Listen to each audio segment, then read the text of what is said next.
Not even. I didn't know you could do board shows in a semester. Like, does your schedule even allow for that? All right, so why don't you tell us your name and what year you graduated? Yeah, sure. So my name is Siddharth Selvaraj. I graduated in 2008 with a double major in political science and communication studies. Do you want a little history or how do you? Sure.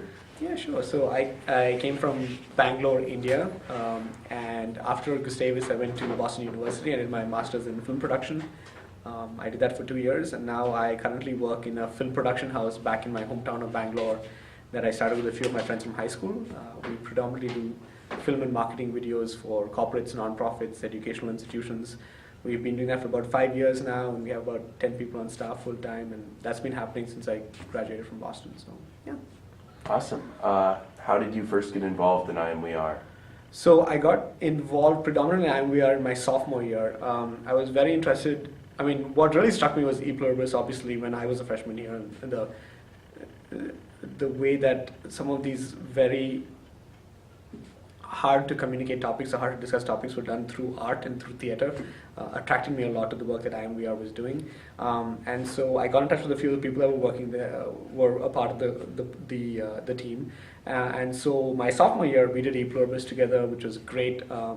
Just working with the team, which was incredibly talented. I don't have much talent at all in theater, but just working with that kind of talent, give me a chance to write and perform too, was very cool. And the impact that we were able to have with just that one show and the subsequent shows we did after that was just huge. You know, we had people all across campus, people who knew us, who didn't know us, coming up to us and talking about the impact that it had on their lives. And that was, I mean, I consider Gustavus the best 4 years of my life, and I consider that sophomore year with IMWR like one of the highlights of my time at Gustavus.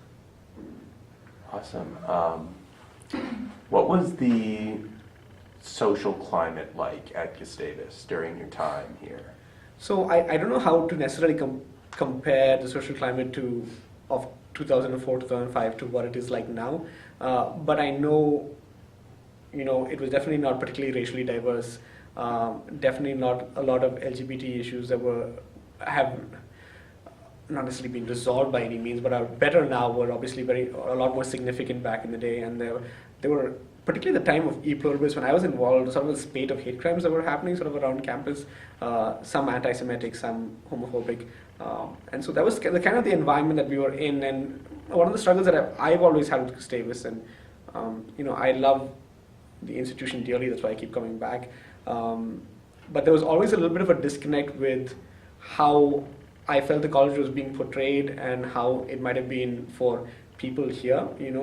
Yes, Gustavus is an incredibly welcoming environment. Yes, it's an outstanding community. You get to learn so much, you get to experience so much, but that is not what Gustavus is all about. There are certain aspects of Gustavus that are a little bit dark, and there are certain people here who can, make life difficult for certain people, particularly if you were a minority in campus. And I felt particularly at the time we weren't doing the greatest of jobs recognizing that, and definitely maybe not even recognizing, but definitely addressing it in an effective way. And I felt through IMWR in particular, we were able to use that as sort of a vessel to talk about these things in a mature and an effective way. And you could actually see IMWR being the catalyst to other things that happened in my time, including the campus caucuses and other things like that were really honing in on addressing these issues, not only making it public, but also saying this was not cool, and then finding effective ways to deal with it. And I really think E Pluribus in particular, and definitely IMWR as a group, was the most effective means of addressing some of these issues. Can you talk specifically about a couple of those hate crimes on campus and how IMWR dealt with them specifically?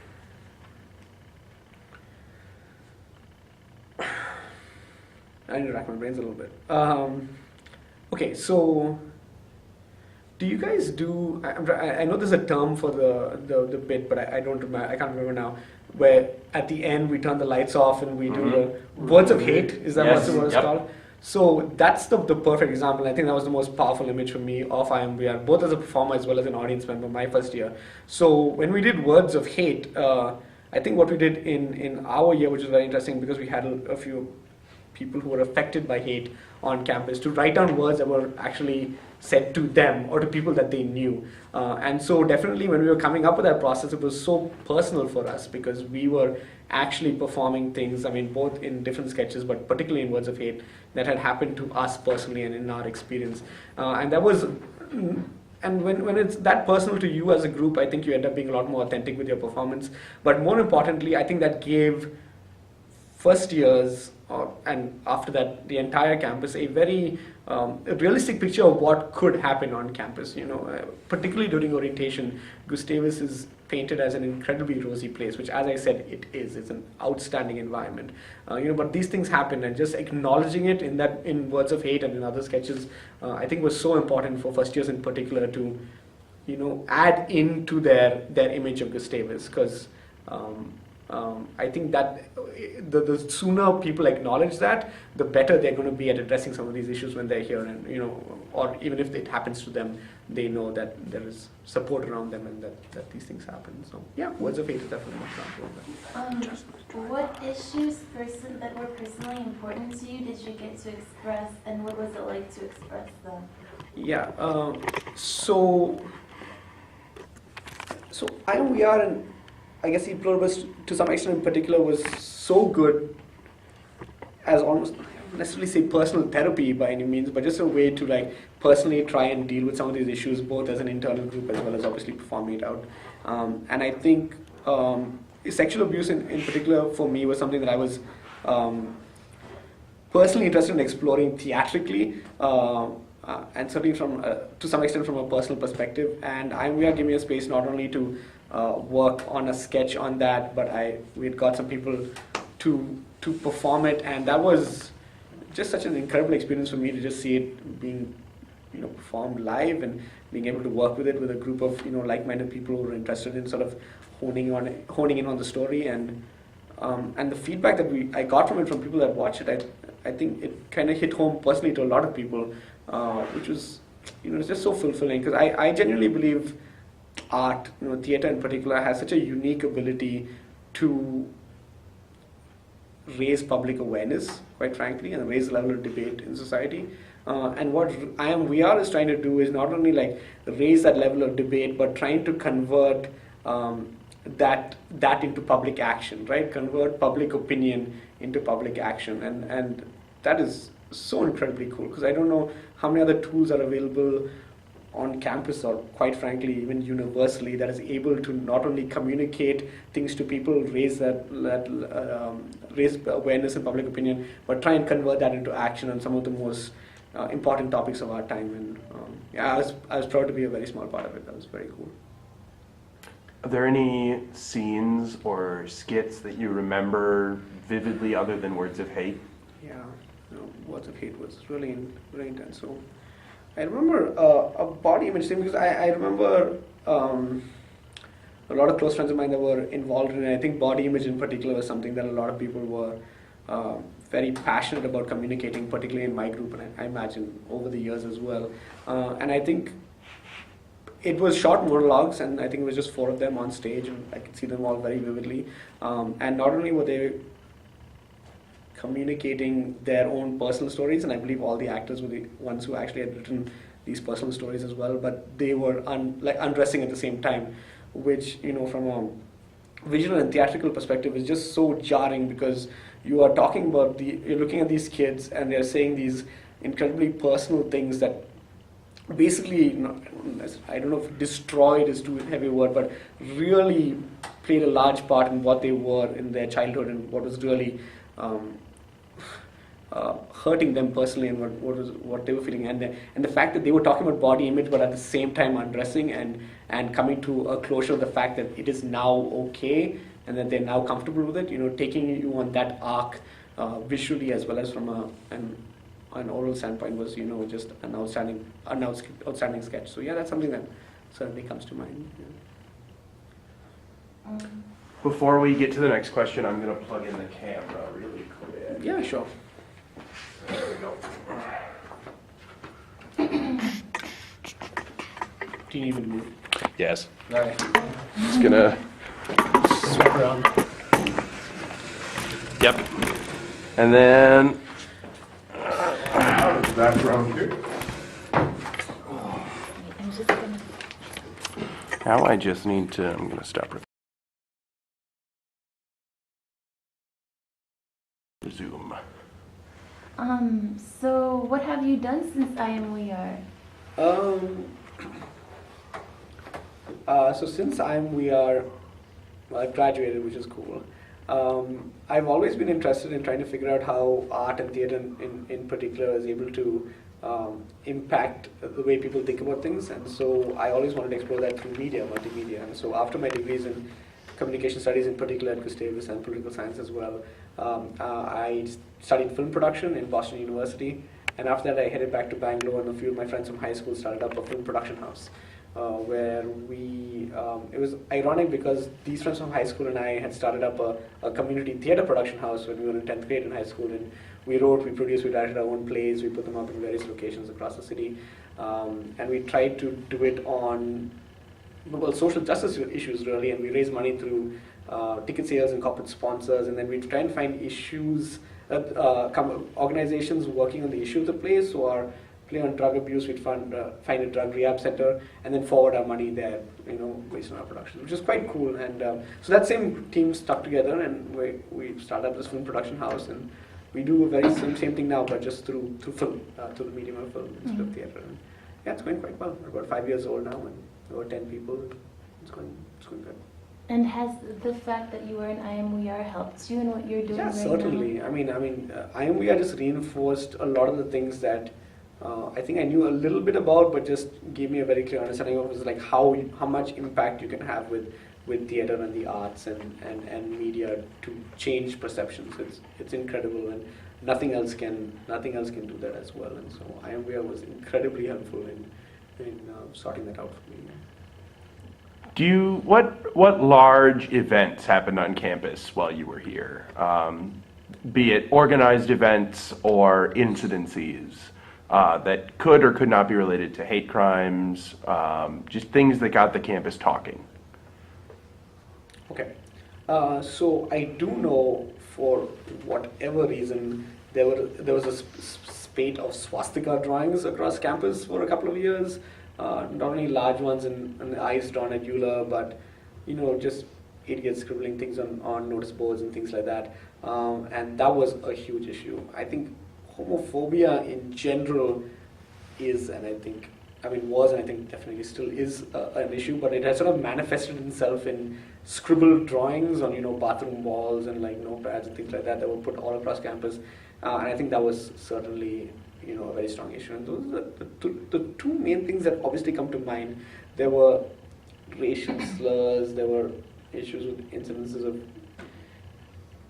this one kid being taken into a bathroom and really like going through some emotional distress, and certainly issues of sexual misconduct which were terrible. And it just, they happened, but I just felt like in my 4 years from 2004 through to 2008, and I really credit I Am We Are very heavily with this, that I could see a change with regards to the way these issues were being addressed, from not being discussed at all to being made public and people not knowing how to deal with it, to being made public and opportunities like things like the campus caucus and opportunities to talk in industries to try and find solutions to why some of this stuff is going on, and not only to prevent it, but to let people know if they are going through this trouble that there are resources on campus that they can go to.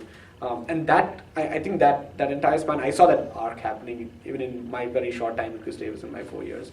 And I really do believe we are played a large part in it. So.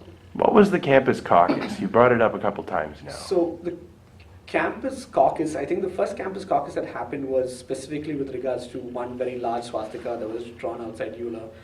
And it was sort of coming at the apex of a lot of smaller hate crimes that were happening around campus. So I think Student Senate along with the administration got together and had like an open public forum where people were able to discuss issues of hate And it was just a fascinating process because it started off obviously anti-Semitic because it was, a swastika and snow.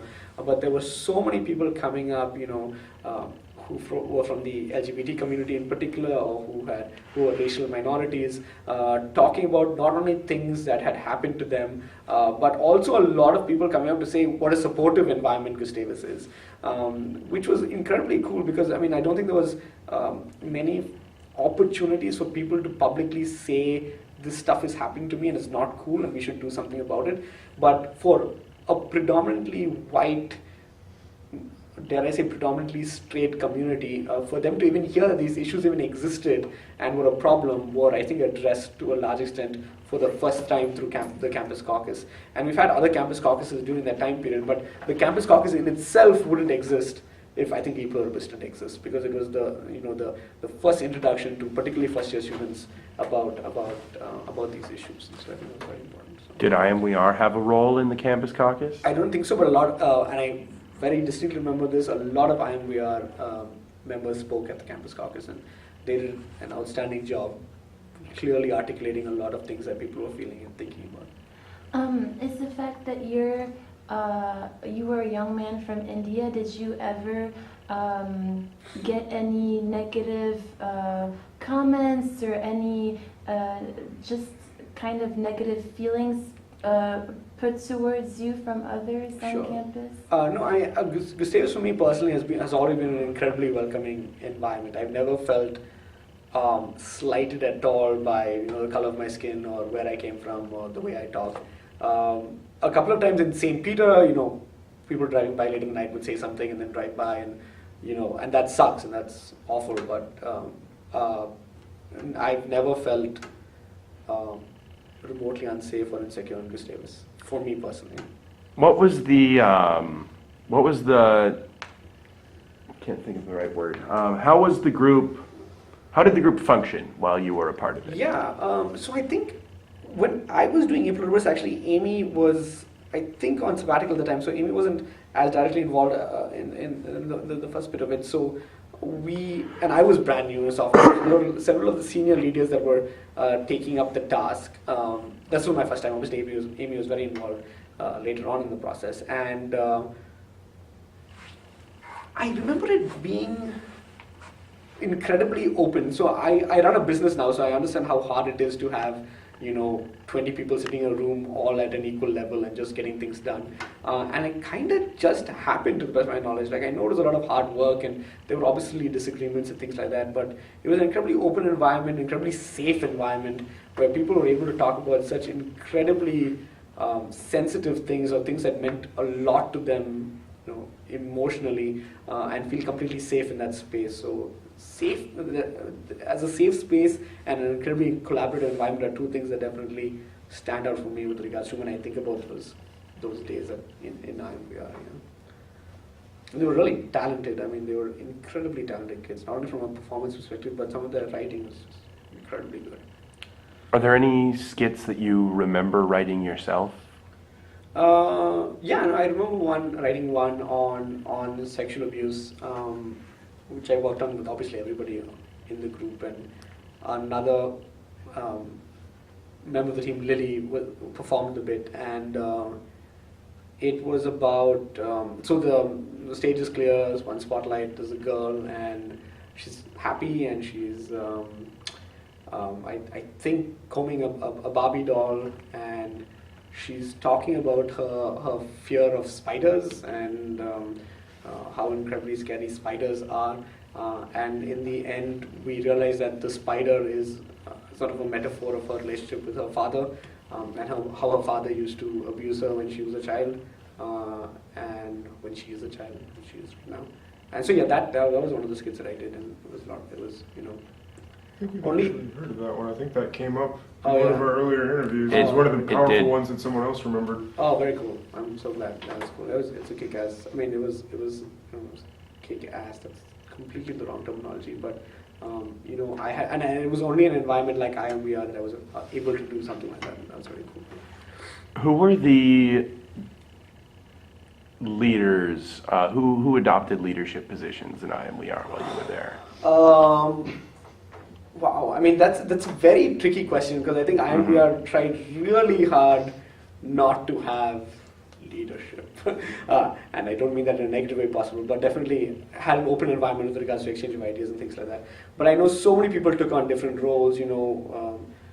Evan Hilsebeck, I remember, like particularly right after my time, was big into coordinating and leading IMVR, and I'm sure you guys are. I think he's going to come in to a session. I don't know. Chris Bacon, Neo when he was around, Sarah, Courtney Covey, Tristan Roll. I'm just naming people now because they were all, had different facets of leadership when I was around, and that was, just Mike Seeloff. Do you still have like scripts at home or posters or T-shirts from IMWR? I don't think I do, unfortunately. Pictures. Yeah, I think I had an e-pluribus poster for a very long time, but I don't think I do anymore. But I mean, my legacy, the legacy I take away from IMVR is, I come to the US maybe once every 5 years, and I would say, I wouldn't necessarily, like at least 6 to 7 people I meet are from my 1 year at IMVR. And they're all incredibly close friends, and the people that I tend to keep in touch with, or the people that I want to meet when I'm here, the people that I want to know what's going on in their lives are from my time at IMVR, and I think that says something about what kind of environment it was. So. What made you decide to leave IMWR? It was just a very silly logistical thing. So e-pluribus happens at the same time. It happens just before orientation, obviously, so you need to be here a week and a half early. And I was volunteering with the International Education Office to help with international orientation, and those students come 4 days before regular orientation. And that's something I was very passionate about and something I've been doing, from the start. So I did that in parallel my sophomore year with IMVR. And I didn't give enough time to that, and that was unfair to them. So I had to sort of split up my time. So everyone in IMWR was expected to be a part of e-pluribus? No, I don't think that was a rule, but definitely for the first semester, because you do e-pluribus for the first years, and then I think a month and a half later you do e-pluribus again for the entire campus. So for the first 3 months, your biggest project is e-pluribus. So if you were not a part of that, you certainly could get involved in the spring, and I know they did several other things. I mean, particularly when Evan Hilsebeck was involved, he did these, and the entire team, of course, did these amazing short bits on body image and things like that, and they brought them to the Courtyard Cafe and other places that were not theater spaces, so to make it more openly accessible. So there were a lot of good things happening, and that was amazing, but it's just that because I wasn't part of e-pluribus, I didn't become an active member of a group on a regular basis, because then I just been all the spring and then I duck out again, and that wasn't working out. So yeah. Do you have any questions for us? No, I'm just really glad that you guys are doing this. The fact that this is a class is awesome. I mean, that's placing a lot of importance on documenting this. Like, I know, and Amy knows this, and I've read things that Amy has been posting and things like that. IMVR is a very unique organization, even in American sort of collegiate existence, which is so cool. And the fact that Gustavus has put so much emphasis on not only letting it grow, but also recognizing it as an organization and as a tool to communicate difficult topics is very awesome. It speaks very highly of Gustavus, and I would expect nothing less from this college because it's incredible. So, yeah. All right. Well, thank you very much, Sid. Thanks, guys.